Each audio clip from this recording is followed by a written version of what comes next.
Selamat hari Minggu saudara-saudara terkasih di dalam Tuhan Yesus Kristus. Salam sejahtera bagi kita semua. Tema kebaktian kita hari ini adalah dicintai dan dipanggilnya, dilayani oleh Pendeta Samuel Akihari. Kami mengucapkan terima kasih kepada Pendeta Samuel dan kepada seluruh pelayan Tuhan yang turut ambil bagian mulai dari persiapan hingga terselenggaranya kebaktian hari ini. Sebelum memulai kebaktian, marilah kita simak beberapa warta lisan berikut. Kelas katekisasi. Kelas baru katekisasi akan dimulai pada 16 Februari 2025 secara onsite. Setiap hari Minggu pukul 4 sore. Dan kelas akan didampingi oleh Pendeta Samuel Akihari dan Penatua Yuriwarti. Pendaftaran dapat dilakukan dengan cara mengisi formulir online yang tertera pada tayangan dan juga tertera pada warta jemaat digital. Atau mendatangi kantor tata usaha gereja dengan Ibu Erma, syarat usia peserta minimal 15 tahun. GKI Samanhudi membuka kesempatan bagi Bapak, Ibu, Saudara-saudari untuk mulai ikut serta melayani. Ada banyak jenis pelayanan yang dapat kita ikuti, di antaranya ada komisi anak, komisi musik, komisi pemuda, multimedia dan digital ministry, panitia Paskah, pasutri, pokja kantin, Pokja Perpustakaan, Remata, dan juga tim hospitality.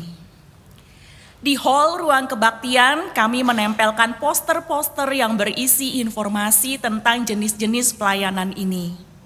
Mungkin tadi ada yang sudah sempat melihat sebentar ketika masuk ke dalam ruang kebaktian. Seusai ibadah nanti, kami mempersilakan Bapak, Ibu, Saudara-saudari kembali melihat dan membacanya. Siapa tahu ada di antara Bapak, Ibu, Saudara-saudari saat ini yang tergerak untuk ambil bagian dalam pelayanan. Jika ada dari Bapak, Ibu, Saudara-saudari yang belum melayani di gereja dan tergerak untuk ambil bagian, silakan isi formulir tekad untuk melayani yang sudah disiapkan di hall. Lalu gantungkan formulir yang sudah diisi tadi di tali yang tersedia. Nanti Bapak, Ibu, Saudara-saudari akan dihubungi oleh para pengurus badan-badan pelayanan untuk follow up selanjutnya. Ajakan ini berlaku bagi anggota maupun simpatisan. Jika tidak sempat mengisi formulir yang ada di hall, dapat juga mengisi formulir tekad secara online. Caranya, scan QR Code yang tampil di layar ini. Kami menanti Bapak, Ibu, Saudara-saudari bergabung bersama kami dalam berbagai jenis pelayanan. Mari kita bersama-sama berbuat sesuatu yang mendatangkan berkat bagi sesama.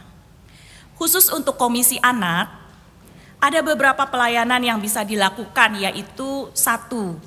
Sebagai guru sekolah minggu, dengan syarat anggota GKI Samanhudi, sudah baptis atau sidi, dan telah atau bersedia mengikuti kelas pembekalan calon guru sekolah minggu. 2. Sebagai pemusik yang akan mengiringi pujian di kelas-kelas sekolah minggu. 3. Sebagai asisten guru sekolah minggu yang akan membantu kegiatan mengajar di sekolah minggu. Untuk asisten guru sekolah minggu, usia maksimal 35 tahun.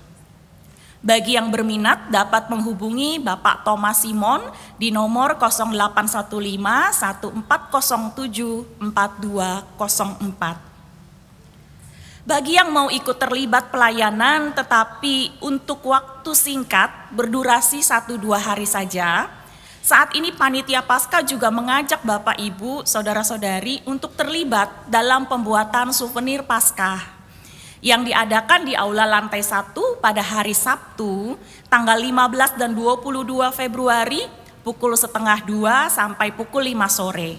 Dan pada hari Minggu, tanggal 16 dan 23 Februari, pukul 12 siang sampai pukul 4:30 sore. Bagi yang berminat, dapat menghubungi nomor atau scan QR Code yang tertera pada tayangan. QR Code juga tersedia pada pintu masuk di hall dan aula. Mari kita menjadi berkat bagi sesama. Demikianlah Warta Lisan. Kini marilah kita mempersiapkan hati untuk memasuki kebaktian ini dengan hening sejenak di hadapan Tuhan.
Umat yang terkasih, Tuhan memanggil kita bukan hanya untuk menjadi milik-Nya, melainkan juga untuk menyebarkan terang dunia. Maka marilah kita awali kebaktian ini dengan berdiri dan menyatakan tekad untuk menjadi terang. Kita nyanyikan, marilah hai saudara menyebarkan terang dunia.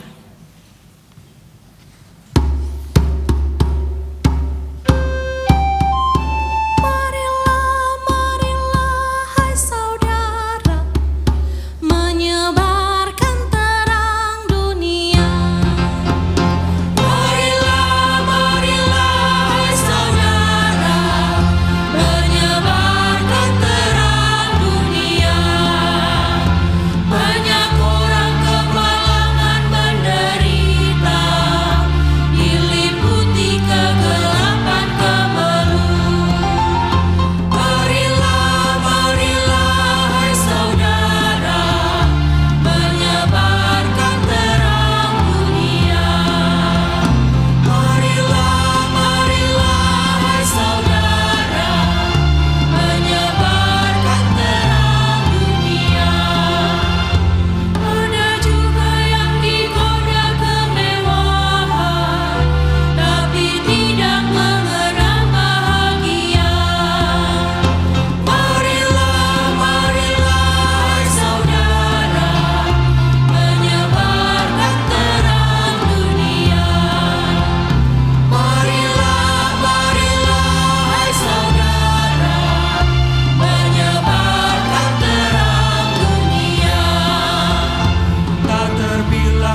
Saudara-saudara, kebaktian ini terjadi karena pertolongan kita adalah dalam nama Tuhan yang menjadikan langit dan bumi.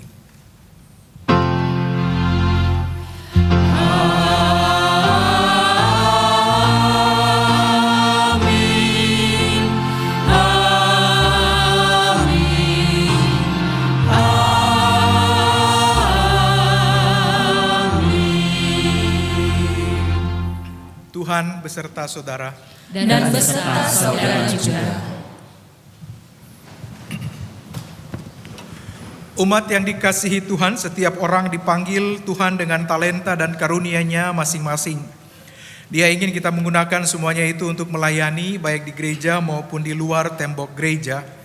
Dalam surat 1 Petrus pasal 4 ayat 10, di sana tertulis demikian, "Layanilah seorang akan yang lain sesuai dengan karunia yang telah diperoleh tiap-tiap orang sebagai pengelola yang baik dari berbagai anugerah Allah." Sudahkah kita menjawab panggilan pelayanan yang Tuhan bebankan kepada kita? Umat yang terkasih, seringkali kita mengabaikan panggilannya dengan berbagai macam alasan. Oleh karena itu, mari kita datang ke hadapannya dan mengaku dosa di hadapannya.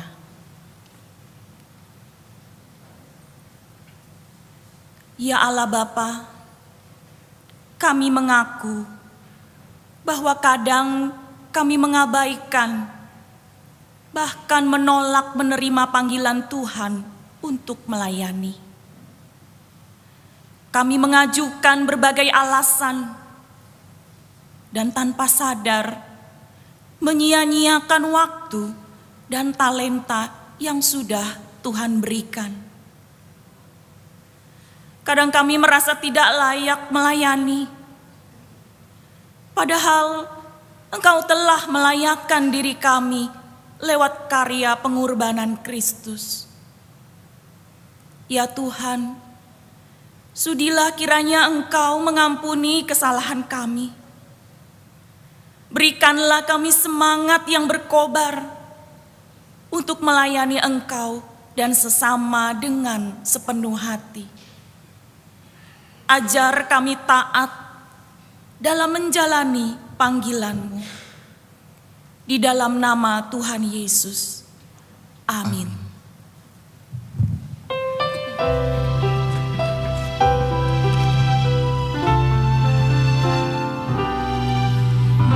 Meski tak layak diriku, tetapi karena darah-Mu dan karena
anugerah pengampunan dinyatakan Tuhan untuk setiap orang yang mengakui segala dosanya dengan tulus di hadapan Tuhan. Dengarkanlah berita anugerah dari Roma 5 ayat 8 dan 9. Namun, Allah menunjukkan kasih-Nya kepada kita dalam hal ini. Ketika kita masih berdosa, Kristus telah mati untuk kita. Terlebih lagi karena kita sekarang telah dibenarkan oleh darah-Nya, kita pasti akan diselamatkan melalui Dia dari murka Allah. Di dalam Kristus engkau telah diampuni. Di dalam Kristus engkau pun telah diampuni. Salam damai Kristus bagimu. Damai Kristus bagimu juga. Marilah kita saling menyampaikan salam damai.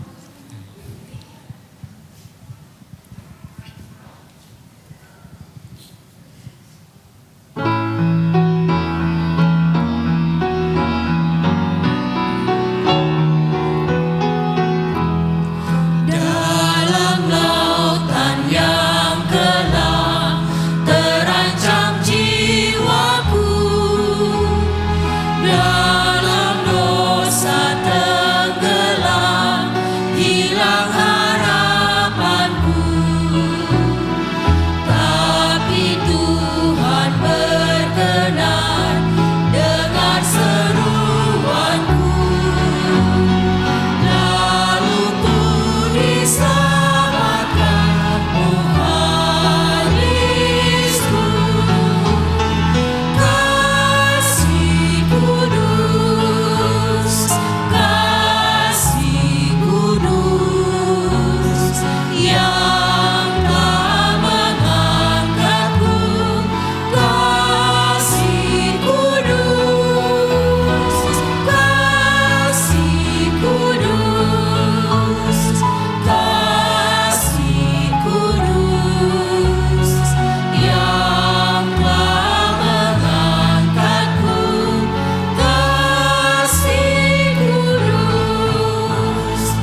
Terima kasih buat anak-anak sekolah minggu yang telah mengingatkan kita semua bahwa semua yang kita lalui dan kita peroleh, yang kita sedang jalankan semua semata-mata adalah anugerah Tuhan bagi kita. Mari kita berdoa. Kami menyadari sungguh bahwa kalau kami dapat menjalankan hidup, kalau kepada kami boleh memiliki pekerjaan, usaha, pelayanan, dan semua yang Tuhan percayakan pada kami itu bukan karena kami hebat, bukan karena kami bisa, bukan karena kami punya banyak kemampuan, tapi semua semata-mata karena anugerah. Terlebih ketika Tuhan memanggil dan memilih kami di dalam pelayanan, entahkah itu sebagai para pelayan dalam gerejamu, tapi juga sebagai pelayan di tempat-tempat di mana Tuhan percayakan, di pekerjaan, di usaha, dan dimanapun itu. Sesungguhnya Tuhan juga yang memperlengkapi kami untuk menjalankannya. Karena itu firman Tuhan yang akan kami terima kiranya juga boleh meneguhkan kami untuk terus hidup di dalam jalan panggilan yang Tuhan percayakan. Maka biarlah Roh Kudus-Mu hadir atas kami semua, agar kesediaan kami mendengarkan kebenaran firman membuat kami bertumbuh ke arah Kristus. Kami menggunakan firman Tuhan untuk melihat ke dalam diri kami sampai sejauh mana kami telah mengasihi Tuhan. Dan kami menyatakan itu dalam setiap perbuatan kami setiap hari, supaya nyata bahwa dalam seluruh perjalanan hidup kami, hormat dan kemuliaan kembali pada Tuhan. Tuhan, kami serahkan jam ini di dalam tangan pengasihan-Mu. Dalam Kristus Yesus kami berdoa. Amin.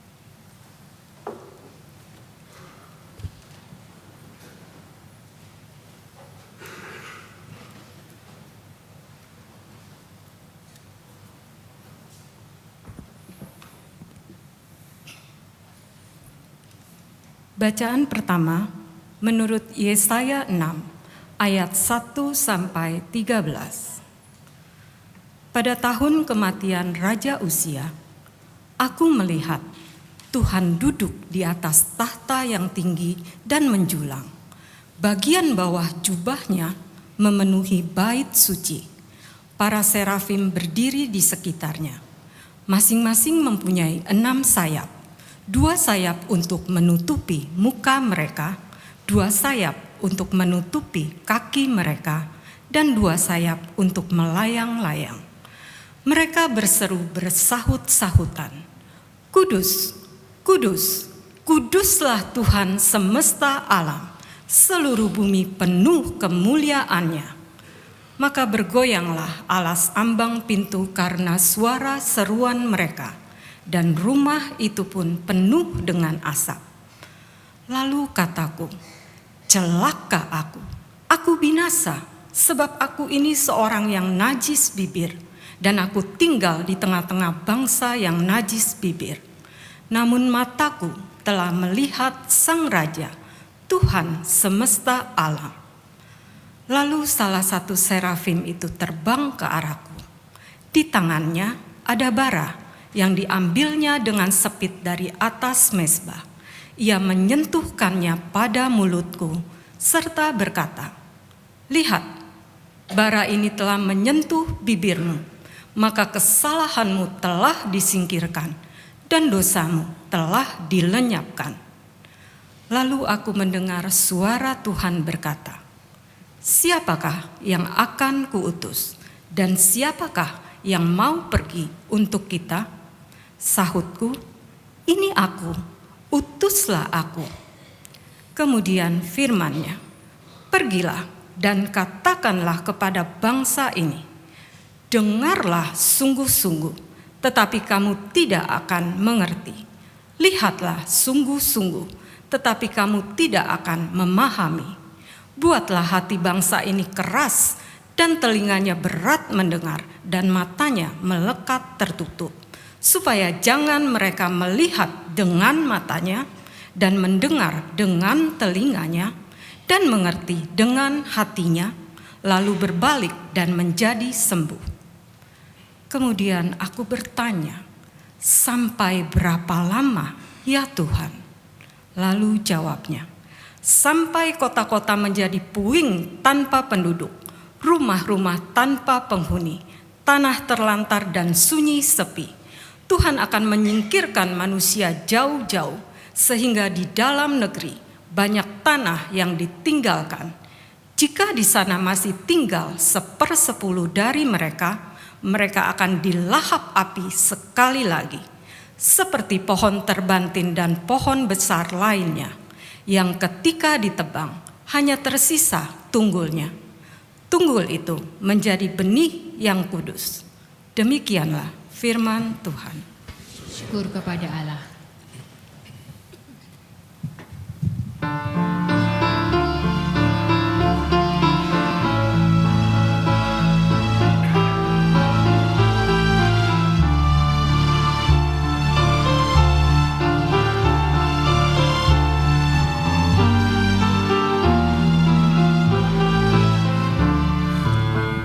Aku hendak menaikkan syukur bagimu Tuhan dengan segenap hati di hadapan para Allah yang lain.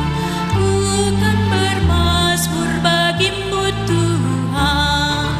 Aku hendak menaikkan syukur bagimu Tuhan dengan segenap hati di hadapan para Allah yang lain. Ku kan bermazmur bagimu Tuhan. Aku akan sujud menghadap ke Bait Kudus dan memuji Tuhan, agunglah nama-Mu. Karena kasih-Mu juga karena setia-Mu, karena janji-Mu melebihi semesta. Aku hendak menaikkan syukur bagimu Tuhan dengan segenap hati di hadapan para Allah yang lain. Ku kan bermazmur bagimu Tuhan. Pada hari aku berseru kepadamu, ku yakin Engkau kan menjawab aku. Bahkan Kau tambahkan kekuatan baru, ya kekuatan baru dalam jiwaku. Aku hendak menaikkan syukur bagimu Tuhan dengan segenap hati di hadapan para Allah yang lain. Ku kan bermazmur bagimu Tuhan. Walau Tuhan itu sungguh tinggi mulia, namun Ia tetap mau melihat yang hina. Tapi kepada orang-orang yang sombong, Allah mengenal hanya dari jauh. Aku hendak menaikkan syukur bagimu Tuhan dengan segenap hati di hadapan para Allah yang lain. Ku kan bermazmur bagimu Tuhan. Saat ku berada di dalam kesesakan, Engkau mempertahankan hidupku tetap. Dari musuhku Kau bebaskan diriku, tangan kanan-Mu menyelamatkan aku. Aku hendak menaikkan syukur bagimu Tuhan dengan segenap hati di hadapan para Allah yang lain. Ku kan bermazmur bagimu Tuhan.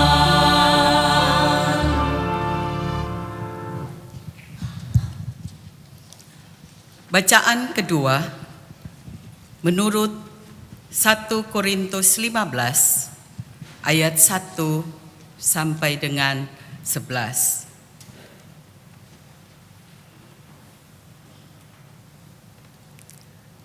Sekarang, saudara-saudara, aku mau mengingatkan kamu kepada Injil yang aku beritakan kepadamu dan yang kamu terima dan yang di dalamnya kamu teguh berdiri.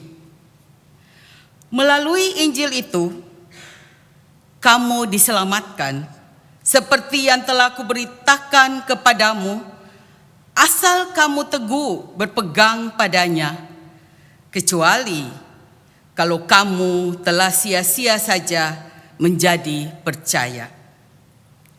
Sebab yang sangat penting telah kusampaikan kepadamu, yaitu apa yang telah kuterima sendiri, ialah bahwa Kristus telah mati karena dosa-dosa kita, sesuai dengan kitab suci, bahwa ia telah dikuburkan, dan bahwa ia telah dibangkitkan pada hari yang ketiga sesuai dengan kitab suci, bahwa ia telah menampakkan diri kepada Kefas dan kemudian kepada ke-12 muridnya.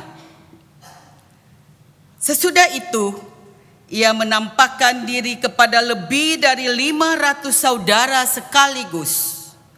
Kebanyakan dari mereka masih hidup sampai sekarang, tetapi beberapa di antaranya telah meninggal. Selanjutnya, ia menampakkan diri kepada Yakobus, kemudian kepada semua rasul. Yang paling akhir dari semuanya, ia menampakkan diri juga kepadaku, sama seperti anak yang lahir sebelum waktunya. Sebab akulah yang paling hina dari semua rasul, bahkan tidak layak disebut rasul, karena aku telah menganiaya jemaat Allah. Namun, karena anugerah Allah, aku adalah sebagaimana aku ada sekarang, dan anugerah yang diberikannya kepadaku tidak sia-sia. Sebaliknya, aku telah bekerja lebih keras daripada mereka semua, tetapi bukan aku, melainkan anugerah Allah yang menyertai aku. Sebab itu, baik aku maupun mereka, demikianlah kami mengajar, dan demikianlah kamu menjadi percaya. Demikianlah firman Tuhan. Syukur kepada Allah. Mari kita berdiri untuk menyambut Injil Yesus Kristus sebagaimana terdapat dalam Lukas pasal 5 ayat 1 sampai ayat yang ke-11. Injil Lukas pasal 5 ayat 1 sampai ayat yang ke-11. Pada suatu kali Yesus berdiri di pantai Danau Genezaret, sementara orang banyak mengerumuni dia hendak mendengarkan firman Allah. Ia melihat 2 perahu berlabuh di tepi danau. Nelayan-nelayannya telah turun dan sedang membasuh jalannya. Ia naik ke dalam salah satu perahu itu, yaitu perahu Simon, dan meminta dia mendorong perahunya sedikit lebih jauh dari pantai. Lalu ia duduk dan mengajar orang banyak dari atas perahu. Setelah selesai berbicara, ia berkata kepada Simon, "Bertolaklah ke tempat yang dalam dan tebarkanlah jalamu untuk menangkap ikan." Simon menjawab, "Guru, sepanjang malam kami telah bekerja keras, tapi tidak menangkap apa-apa. Namun karena perkataanmu itu, aku akan menebarkan jala." Setelah mereka melakukannya, mereka menangkap sejumlah besar ikan, sehingga jala mereka mulai koyak. Lalu mereka memberi isyarat kepada teman-temannya di perahu yang lain supaya mereka datang membantunya. Mereka pun datang, lalu kedua perahu itu mereka isi dengan ikan hingga hampir tenggelam. Ketika Simon Petrus melihat hal itu, ia pun sujud di depan Yesus dan berkata, "Tuhan, pergilah dariku, karena aku ini seorang berdosa." Sebab ia dan semua orang yang bersama dia diliputi rasa takjub oleh karena banyaknya ikan yang mereka tangkap. Demikian juga Yakobus dan Yohanes, anak-anak Zebedeus yang menjadi teman Simon. Kata Yesus kepada Simon, "Jangan takut, mulai sekarang engkau akan menjala manusia." Sesudah menarik perahu-perahunya ke darat, mereka pun meninggalkan segala sesuatu lalu mengikut Yesus. Demikianlah Injil Tuhan kita Yesus Kristus. Berbahagialah setiap orang yang mendengarkan kebenaran firman Tuhan dengan kesungguhan hati, dengan kegembiraan dan tekad mau menyatakan firman itu di dalam perjalanan hidupnya. Haleluya.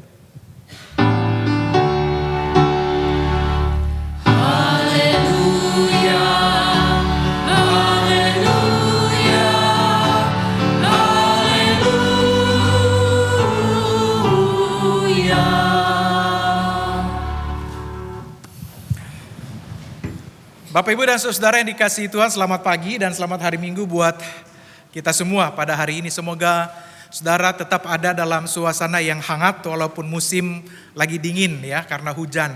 Nah, Bapak, Ibu, dan Saudara, pada pagi ini kita akan bersama-sama merenungkan tema tentang dicintai dan dipanggilnya. Jadi kira-kira kalau kita lihat tema ini dengan basis bacaan kita tadi, kira-kira kita mau meneruskan percakapan kita pada minggu yang lalu dan kita mau bicara tentang apa yang disebut dengan panggilan. Nah, saudara, ketika bicara tentang panggilan, saya lalu mengingat sebuah pengalaman dulu pertama kali mau masuk sekolah teologi, lalu interview begitu. Lalu sang interviewer, sang dekan kemudian bertanya kepada saya, "Kenapa kamu mau masuk sekolah teologi?" Pertanyaan standar, saudara. Lalu dengan gampangnya saya mengatakan karena panggilan Tuhan.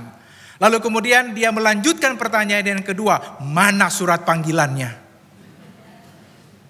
Bapak, Ibu, dan Saudara, pada titik itu lalu saya bingung mau jawab apa. Dan setelah mulai belajar, mulai memahami, mulai punya penghayatan dan pemaknaan yang utuh, saya kemudian berpikir dan mengajak kita semua berpikir, saudara, bahwa yang namanya panggilan Tuhan itu bukan sesuatu yang kita bisa jawab dengan begitu emosional atau pragmatis. Bahwa bicara tentang panggilan itu bukan sesuatu yang kita bisa gampang, ya karena saya orang Kristen, karena itu kalau saya bisa melayani di gereja itu panggilan. Kalau saya bisa melayani di kantor itu panggilan. Kalau saya bisa punya kesempatan untuk do something dalam sesuatu yang dapat saya lakukan karena saya punya waktu itu panggilan. Gak begitu Bapak, Ibu, dan Saudara. Kalau kita bicara dalam konsep panggilan Ibu, Bapak, dan Saudara, ia adalah kompleksitas antara pemahaman kita, pengenalan kita, dan proses bagaimana Tuhan mengubah kita dalam perjalanan itu. Karena itu kalau kita bicara dalam konteks panggilan Ibu, Bapak, dan Saudara-saudara, itu bukan semata-mata bahwa saudara dan saya do something dalam persepsi spiritual. Itu bukan semata-mata bahwa kita melakukan sesuatu untuk Tuhan. Dalam pekerjaan kita, dalam pelayanan kita, dalam keluarga kita saja. Bukan semata-mata itu. Tapi panggilan itu adalah sebuah keutuhan dari apa yang kita hayati, dari apa yang kita pahami, dan bagaimana panggilan itu membawa kita pada sebuah proses perubahan hidup. Sehingga pada akhirnya saudara dan saya semakin hari semakin mencintai Tuhan. Semakin hari semakin mengerti apa yang Tuhan mau. Semakin hari perjalanan hidup kita pada akhirnya memberkati kehidupan orang lain. Dari berbagai konsep tentang panggilan Ibu, Bapak, dan Saudara-saudara, pada akhirnya kita dapat sebuah konsep yang dapat diramu dari apa yang menjadi pemahaman John Calvin. Dia mengatakan bahwa setiap pekerjaan yang dilakukan dengan iman adalah panggilan ilahi. Dia mau menegaskan kepada saudara dan saya bahwa panggilan itu bukan hanya sesuatu yang ada dalam konsep ritual keagamaan. Bukan saja itu. Dia mau mengatakan kepada kita bahwa jantung sebuah panggilan Tuhan adalah tentang bagaimana saudara dan saya taruh iman kita secara utuh dan penuh dalam apa yang kita kerjakan. Jadi artinya ketika Tuhan mempercayakan saudara dan saya panggilan dalam kehidupan pelayanan gerejawi, tapi kita tidak menggunakan iman kita, kita tidak taruh iman kita tidak taruh keberserahan yang utuh dalam Tuhan dalam pelayanan itu bukan panggilan. Kalau Tuhan memberkati saudara dan saya dengan pekerjaan di kantor, dengan usaha atau bisnis yang kita bangun, dan kita tidak mengerjakannya dengan iman yang sungguh-sungguh, itu bukan panggilan. Kita hanya kerja buat cari uang. Tapi kalau kita mengerti bahwa ada sesuatu yang Tuhan titipkan di sana, dan Dia mau supaya iman itu berbicara secara kuat dalam pekerjaan kita, dalam usaha yang sementara kita bangun, dalam keluarga yang sementara kita bangun, maka disitulah saudara dan saya menemukan apa yang kita sebut dengan calling tadi. Karena itu bagi saudara, bagi kita yang bekerja di kantor, di perusahaan, kalau saudara bekerja hanya untuk cari muka, kalau saudara bekerja hanya untuk menyenangkan hati bos atau atasan, kalau saudara menjatuhkan orang lain supaya saudara mendapatkan kepentingan yang lain, dan saudara mengabaikan imanmu dalam apa yang kamu kerjakan, maka saudara kehilangan panggilanmu di dalam pekerjaan. Kalau saudara masih meludah di dalam sumur yang saudara masih minum airnya, yakni perusahaan saudara-saudara, maka saudara tidak sedang mengerjakan panggilan. Karena itu kalau Tuhan kasih pekerjaan, kerja yang betul. Kalau Tuhan masih kasih kesempatan untuk bekerja, kerja dengan sungguh-sungguh. Karena itu ladang usaha, karena itu adalah ladang pelayananmu. Karena itu adalah kesempatan untuk memuliakan Tuhan di dalam pekerjaanmu dengan iman yang bagus. Nah, karena itu Bapak Ibu dan Saudara, berdasarkan bacaan kita pada hari ini, khususnya dari Lukas pasal 5 ayat 1 sampai 11 yang tadi kita baca, kita menemukan beberapa pengalaman yang menarik. Kita menemukan bagaimana Simon belajar taat dengan dua tantangan utama. Yang pertama, Saudara, tantangan pertama yang dihadapi oleh Simon adalah Tuhan mengajak dia atau menyuruh dia untuk bergerak sedikit menjauh dari pantai. Dalam teks tadi kita menemukan bahwa Tuhan naik ke dalam perahu Simon dan meminta dia mendorong perahunya sedikit lebih jauh dari pantai. Simon no comment. Tapi pada tantangan yang kedua, Tuhan menyuruh Simon untuk bertolak ke tempat yang lebih dalam dan menebarkan jala. Disinilah tantangannya untuk taat pada Tuhan. Saudara, kalau kita melihat bagaimana respon Simon, kita akan mengerti. Tuhan suruh seorang nelayan ulung yang sudah semalam suntuk ada di tengah laut dan tidak mendapatkan apa-apa untuk menebarkan jala. Secara logika dia bisa bilang, Tuhan itu nonsen. Dia bisa bilang, Tuhan kami itu udah semalam suntuk, ini situasi gak bagus, ini gak ada musim ikan. Dia bisa bilang sama Tuhan, dia bisa berargumentasi dengan Tuhan, dia bisa berdebat dengan Tuhan. Dan dia bilang, Tuhan ini gak masuk akal. Kami baru saja pulang dari tengah laut dan we got nothing, kita gak dapat apa-apa. Tapi Simon bilang begini, Guru, dia gak nolak. Dia nggak menolak. Dia bilang, Guru, sepanjang malam kami telah bekerja keras, tapi tidak menangkap apa-apa. Suasana batin dari percakapan Simon ini sama kayak beberapa minggu lalu ketika kita mendapat kisah tentang Yesus membuat mujizat pertama di Kana.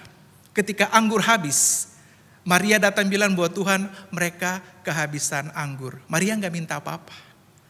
Dia cuman mengutarakan narasi pergumulannya pada Tuhan. Lalu dia bilang pada para pelayan, apapun yang dia bilang ikutin.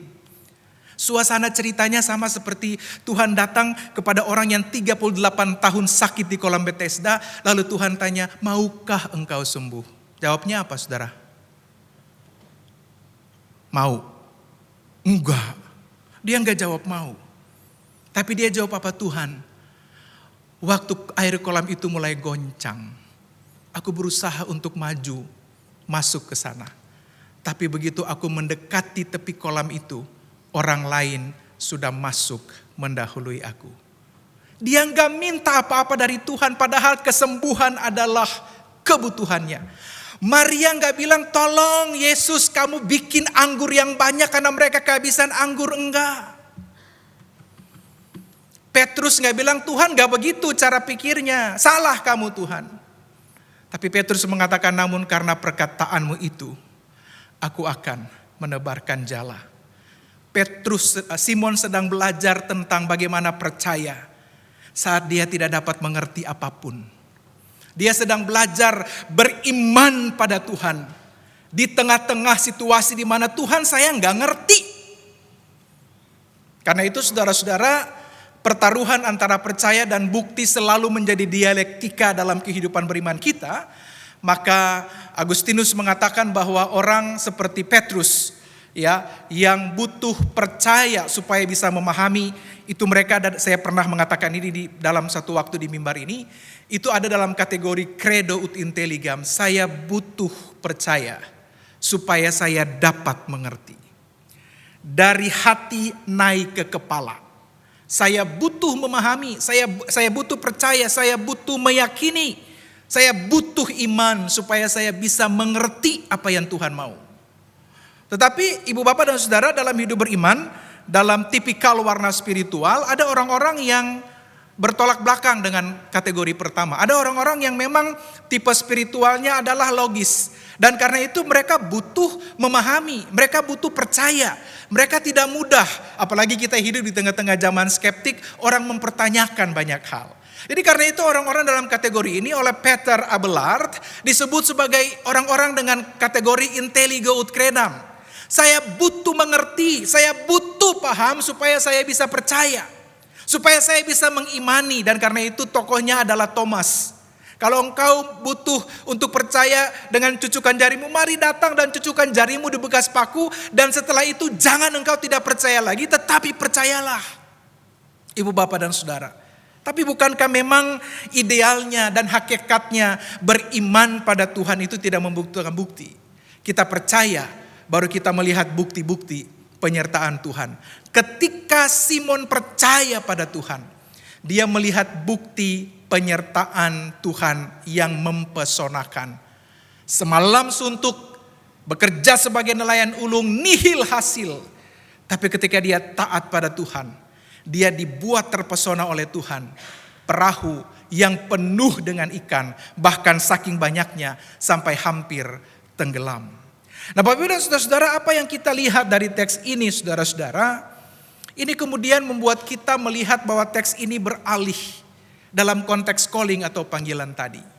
Yesus kemudian memanggil Simon dari penjala ikan menjadi penjala manusia. Konsep sederhananya aja begini saudara. Pada waktu dia masih menjadi penjala ikan, yang terjadi adalah pola dari kehidupan menuju pada kematian. Waktu dia menjala ikan, ikan-ikan itu hidup. Dan ketika dia mengambil ikan itu masuk ke dalam perahu, ikan-ikan itu mati. Kecuali ikan lele. Karena kalau ikan lele baru dimatiin di pasar pas saudara beli ya. Digeprek gitu baru dia mati. Tapi polanya berubah. Waktu jadi penjala ikan dari kehidupan menuju kematian. Tapi ketika Tuhan memanggil Simon untuk menjadi penjala manusia, polanya adalah dari kematian menuju kepada kehidupan. Jadi kalau kita bicara dalam konteks panggilan ibu bapak dan saudara, maka calling yang kita dasarkan pada setiap kehidupan beriman itu harus membawa kehidupan.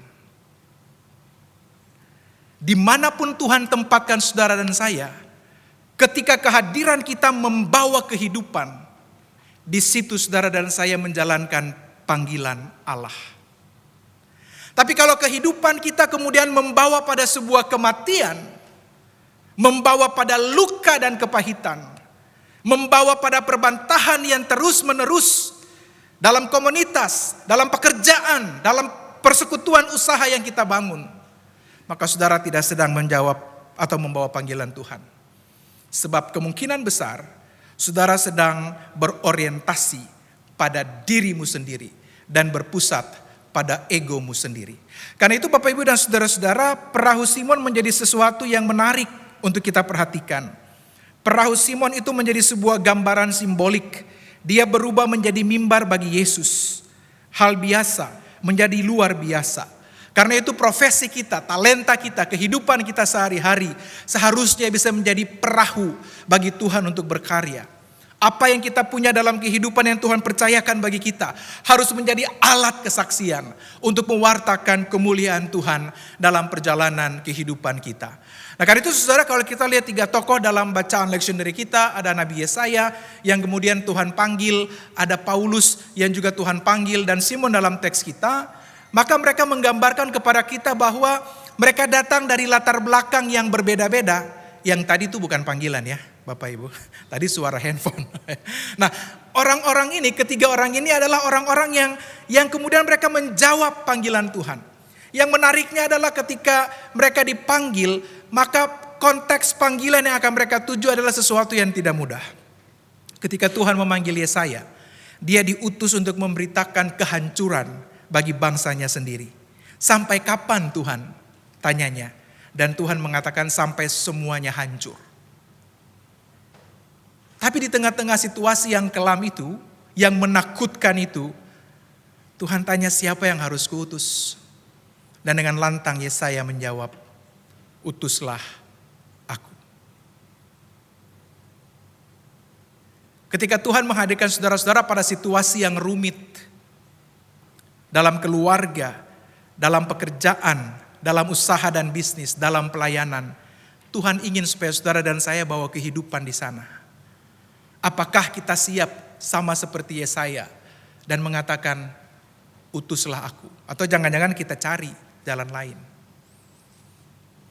Tapi kalau Tuhan bilang begini, saya sudah siapin kamu untuk mendapatkan bonus dan kenaikan jabatan serta pangkat. Siapa yang harus saya kasih? Saudara nggak bilang Tuhan dia aja saya jangan. Nggak ya saudara ya. Pasti kita mengatakan siap gitu saudara. Maka kiranya konteks seperti itu juga terjadi dalam kehidupan kita. Nah karena itu Bapak Ibu dan saudara ada beberapa insight yang saya ajak kita untuk merenungkan secara bersama-sama. Yang pertama, Simon melakukan apa yang diminta kepadanya. Dan itu adalah sebuah tanggapan iman. Tanggapan yang juga harus kita berikan. Dan sikap keterbukaan yang diminta Tuhan dari semua muridnya, terutama sejauh mana kita memiliki tugas dan tanggung jawab di dalam pelayanan bergereja.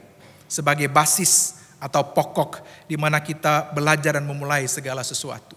Yang kedua Ibu Bapak dan Saudara, ketaatan Simon yang penuh kepercayaanlah yang mendorong penangkapan ikan secara ajaib. Ketika kita datang dengan kemurahan hati untuk melayani Tuhan, maka Yesus akan mengerjakan hal-hal yang besar di dalam kita. Paulus menyatakan dalam bacaan tadi bahwa dia yang paling hina dari segala sesuatu. Tapi kepadanya Tuhan kasih anugerah. Ketika Simon menyadari dan terpesona dengan apa yang Tuhan lakukan, dia mengatakan, Tuhan aku gak layak, aku orang berdosa. Jadi seorang yang Tuhan pakai di dalam pelayanan, dalam panggilan, dimanapun Tuhan tempatkan saudara-saudara, harus datang dengan sebuah kualitas dan spiritual bahwa I am nothing. Bukan karena kehebatan saya, bukan karena kepintaran saya, dan karena itu jangan pernah ada orang yang merasa terlalu penting dalam panggilan Tuhan. Sebab saudara dan saya bukan apa-apa, tapi Tuhan memperlengkapi kita dan Dia menganugerahkan kita kehidupan yang dan kepercayaan yang baik. Bapak Ibu dan saudara-saudara, yang ketiga, kita merenungkan bahwa mujizat terbesar yang dilakukan Yesus bagi Simon dan para nelayan lain yang kecewa dan lelah bukanlah jala yang penuh dengan ikan.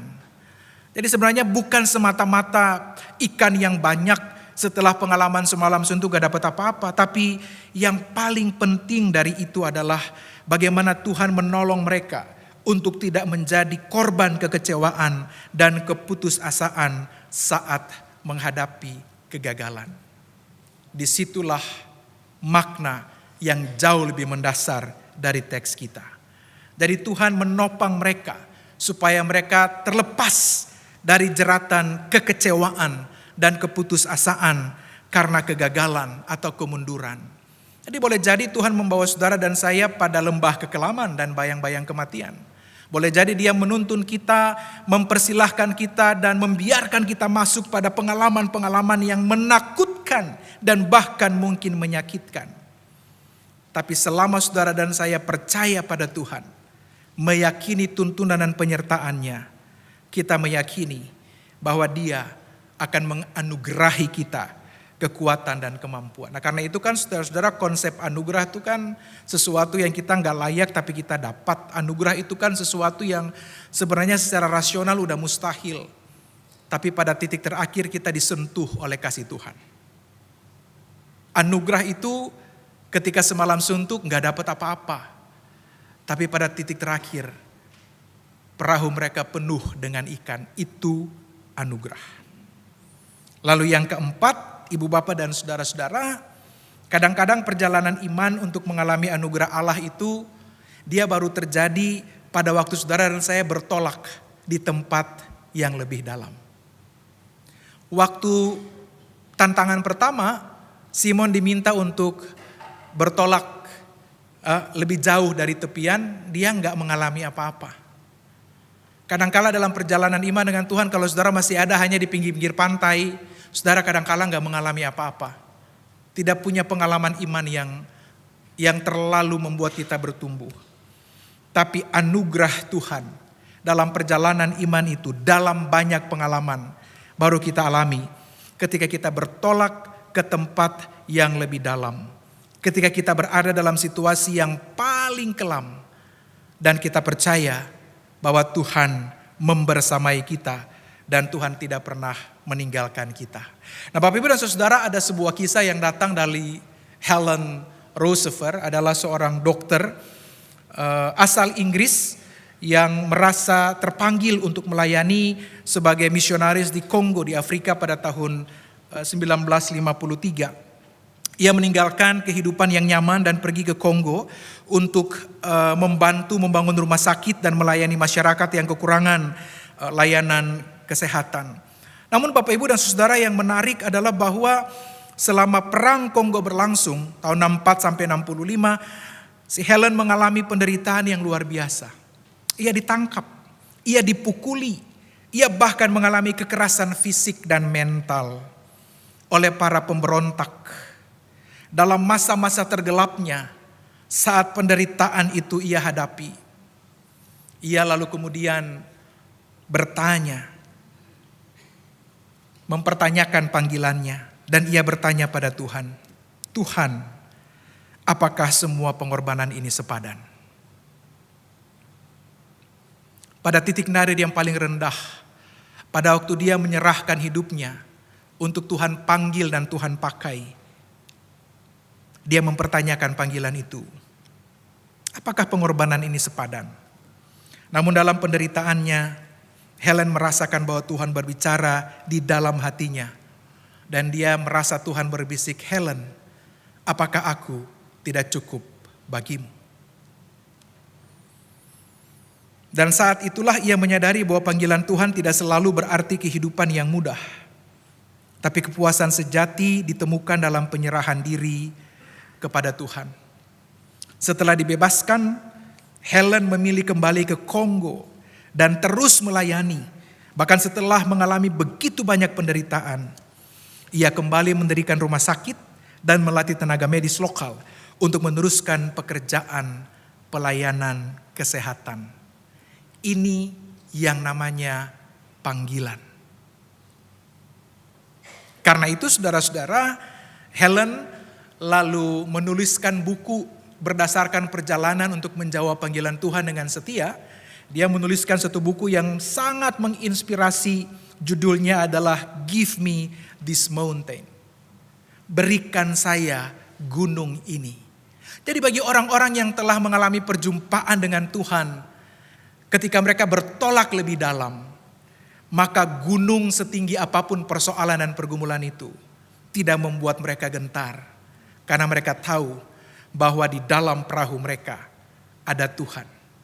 Karena dalam perjalanan mereka ada Tuhan yang selalu membersamai dan menopang. Karena itu salah satu quote yang menginspirasi dari seorang Helen adalah bahwa Tuhan tidak berjanji bahwa mengikut Dia akan mudah, tapi Dia berjanji bahwa itu akan sepadan. Maka ketika saudara dan saya bergumul dalam berbagai tantangan dan pergumulan hidup, kita bergumul dalam pelayanan yang Tuhan percayakan kepada kita, selalu ingat dan percaya bahwa Tuhan lebih dari cukup untuk menopang perjalanan hidup Bapak, Ibu, Saudara, dan saya.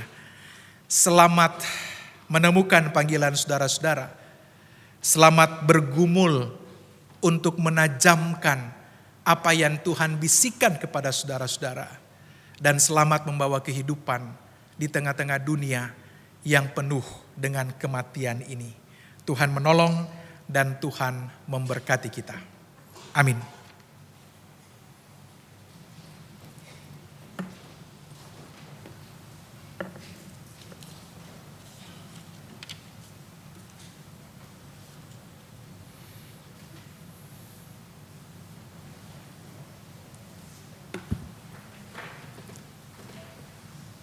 Marilah dengan berdiri bersama dengan umat Allah di masa lalu, masa kini, dan masa depan, mengingat janji baptisan kita dengan mengikrarkan pengakuan iman rasuli demikian. Aku percaya kepada Allah, Bapa yang Maha Kuasa, Khalik langit dan bumi, dan kepada Yesus Kristus, anaknya yang tunggal, Tuhan kita, yang dikandung dari Roh Kudus, lahir dari anak darah Maria, yang menderita sengsara di bawah pemerintahan Pontius Pilatus, disalibkan, mati dan dikuburkan, turun ke dalam kerajaan, bangkit dari ketiga, bangkit pula dari antara orang mati, naik ke surga, duduk sebelah kanan Allah, Bapa yang Maha Kuasa, dan dari sana Ia akan datang untuk menghakimi orang yang hidup dan yang mati. Aku percaya kepada Roh Kudus, gereja yang kudus dan am, persekutuan orang kudus, pengampunan dosa, kebangkitan orang mati, dan hidup yang kekal. Amin. Silakan duduk. Saudara, mari kita bersatu di dalam doa syafaat. Kami menyadari bahwa kadangkala kami boleh betul-betul mengalami kehadiran Tuhan atau perjumpaan dengan Tuhan yang mempesonakan kami, manakala kami mendorong perahu kehidupan kami ke tempat yang lebih dalam. Boleh jadi selama ini mungkin kami senang bermain-main di tepi pantai, menikmati banyak hal dan berpusat pada kesenangan diri sendiri. Tapi sesungguhnya perjalanan iman yang membuat kami bertumbuh bukan di tepi pantai, tapi yang membuat kami bertumbuh adalah manakala kami berjalan atau kami menolak perahu kehidupan kami bertolak lebih dalam lagi. Pengalaman iman Simon dalam kisah pada hari ini kiranya menolong kami untuk terus memahami bahwa perjalanan iman dalam panggilan itu dalam banyak pengalaman tidak selalu mudah. Tapi karena Tuhan yang memanggil, maka Engkau adalah Allah yang terus memperlengkapi. Karena itu kiranya Tuhan tajamkan panggilan kami. Manakala Tuhan memanggil kami dalam pelayanan gerejawi, dalam kehidupan di tempat di mana kami berusaha, di bisnis kami, di pekerjaan kami, di kantor, atau di tempat-tempat di mana kami berusaha dan bekerja. Kiranya kami terus mendasarkan semua aktivitas itu dalam iman pada Tuhan. Kami mengerjakannya dengan iman dan keberserahan yang sungguh, supaya pada akhirnya kehadiran kami membawa kehidupan dan bukan kematian. Kami berdoa menyerahkan saudara yang sedang bergumul dalam kondisi kesehatan mereka yang sakit, mereka yang dalam proses berpulih, mereka yang ada dalam perawatan di rumah sakit, atau bahkan mereka yang mungkin rawat jalan, atau mereka yang sedang maintenance kesehatan mereka yang sedang berjuang dalam banyak harapan untuk sembuh.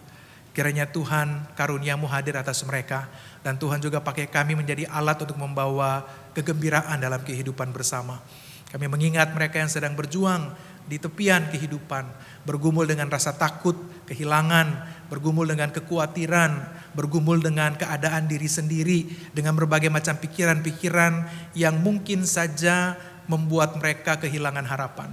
Mereka yang mungkin sedang bergumul dengan relasi-relasi yang dibangun dalam berbagai bentuk dan konteks. Mereka yang ada pada masa-masa sulit karena persoalan-persoalan tertentu. Ya Tuhan, kiranya Engkau terus memampukan dan menolong. Dan kiranya saudara kami boleh merasakan kehadiran Tuhan di tengah-tengah tantangan dan pergumulan hidup. Tuhan pakai kami juga sebagai alat dalam tangan-Mu, supaya kehadiran kami boleh meneguhkan mereka yang sedang berjuang dan bergumul. Kami mengingat kehidupan gereja dalam berbagai tantangan dan pergumulan. Kiranya Tuhan menolong gereja Tuhan di mana-mana tempat untuk boleh terus menghadirkan kasih dan kebaikan-Mu. Kami berdoa bagi jemaat kami, GKI Samanhudi, Tuhan kiranya menopang dan memberkati jemaat Tuhan.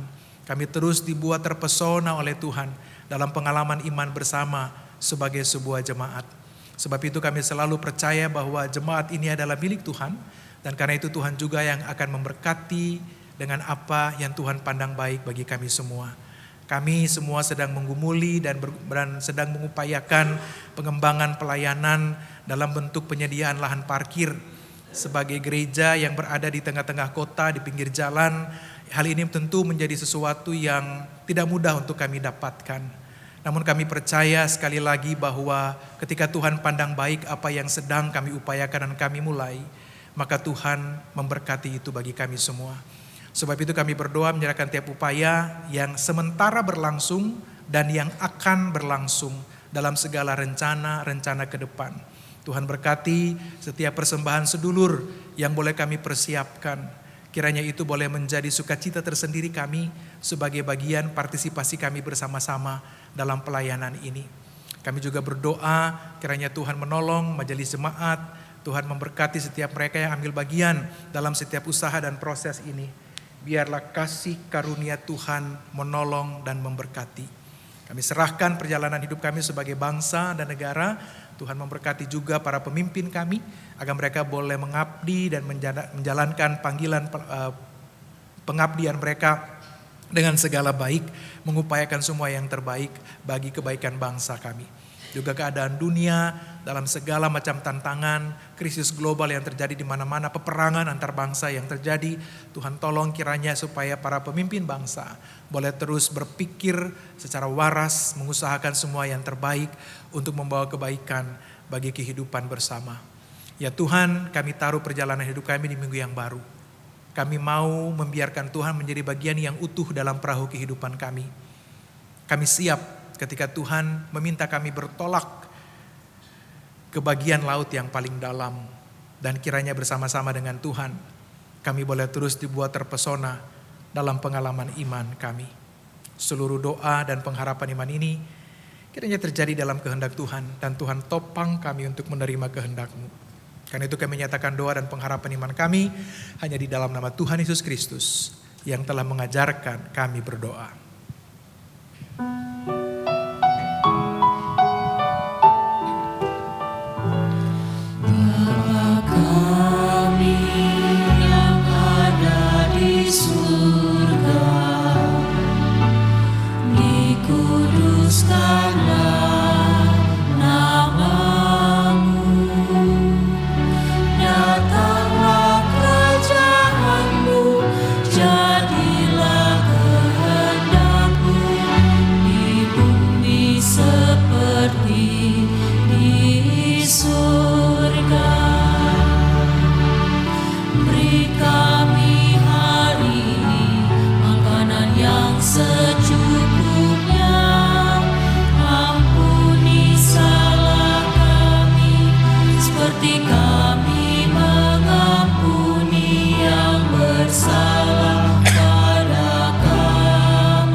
Saudara-saudara, kini kita akan memberikan persembahan kepada Tuhan. Berikanlah yang terbaik dengan hati yang penuh syukur, dan berikanlah yang terbaik juga dengan sukarela berdasarkan apa yang ada pada kita. Firman Tuhan dalam 2 Korintus pasal 8 ayat 12 menyatakan, sebab jika kamu rela untuk memberi, pemberianmu akan diterima berdasarkan apa yang ada padamu, bukan berdasarkan apa yang tidak ada padamu. Selain persembahan minggu, umat juga dapat memasukkan aksi sedulur ke dalam kantong persembahan atau melalui transfer dengan memberikan tambahan angka 20 di akhir nilai nominal.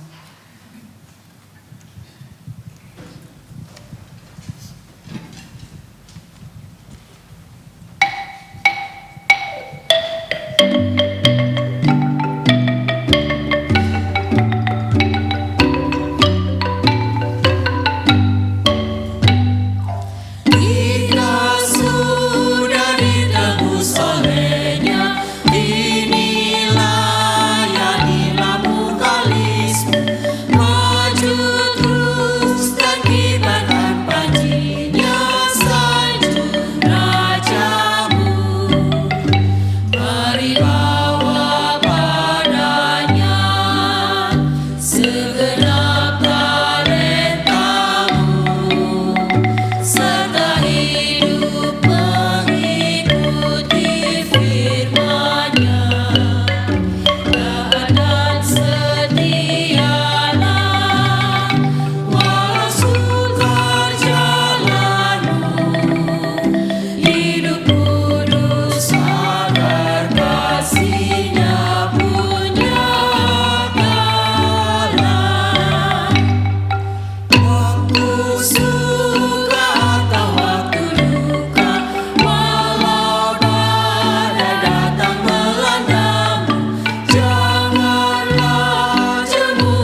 Kita berdoa.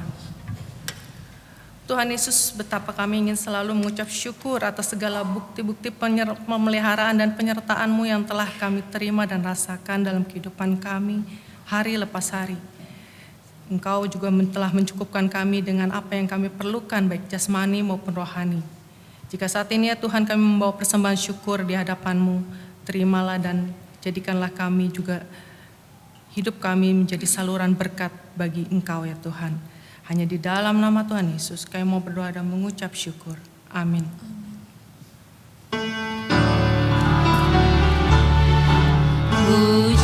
Pujilah Khalik semesta, sumber segala kurnia, surga dan bumi puji terus Sang Bapa, Putra, Roh Kudus.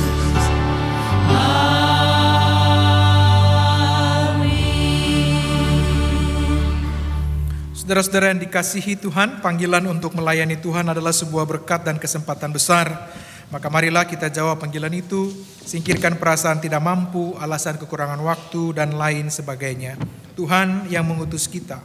Dan ketika kita menjawab iya pada panggilan itu, maka Ia pasti akan memperlengkapi dan memampukan kita untuk melakukan apa yang dipercayakan.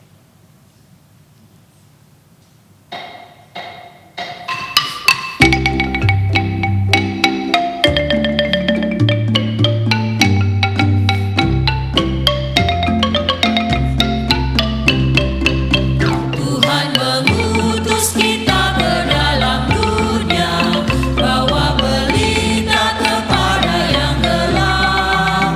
Meski dihina serta dilanda duka, harus melayani dengan sepenuh. Dengan senang, marilah kita melayani umat-Nya. Dengan senang, berarti kita memuliakan nama-Nya. Tuhan mengutus kita ke dalam dunia, bagi yang sakit dan tubuhnya lemah. Meski dihina serta dilanda duka, harus melayani dengan sepenuh. Dengan senang, marilah kita melayani umat-Nya. Dengan senang, berarti kita memuliakan nama-Nya.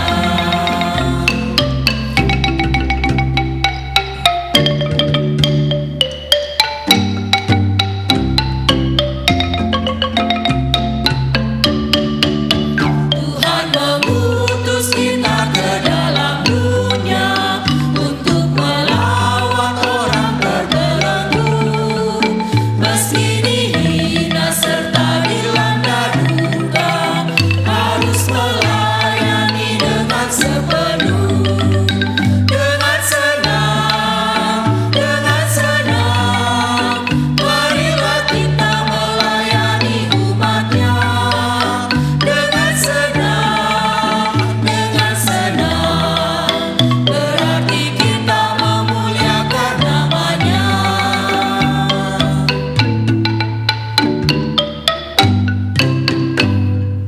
Arahkanlah hatimu kepada Tuhan, Kami mengarahkan hati kami kepada Tuhan. jadilah saksi Kristus. Syukur kepada Allah, Terpujilah Tuhan. kini dan selamanya. Pulanglah dalam damai sejahtera dan terimalah berkat Tuhan. Kiranya Allah Bapa yang penuh dengan kasih menyapamu dengan kedamaian dalam setiap hari yang kau jalan. Kiranya Kristus menjadi sahabat yang senantiasa kau rasakan dalam liku kehidupan. Kiranya Roh Kudus menolongmu untuk tetap setia dalam segenap keadaan. Allah Trinitas merengkuhmu dalam cinta, sehingga kehadiranmu membawa cinta Allah bagi dunia hari ini sampai selama-lamanya. Amin.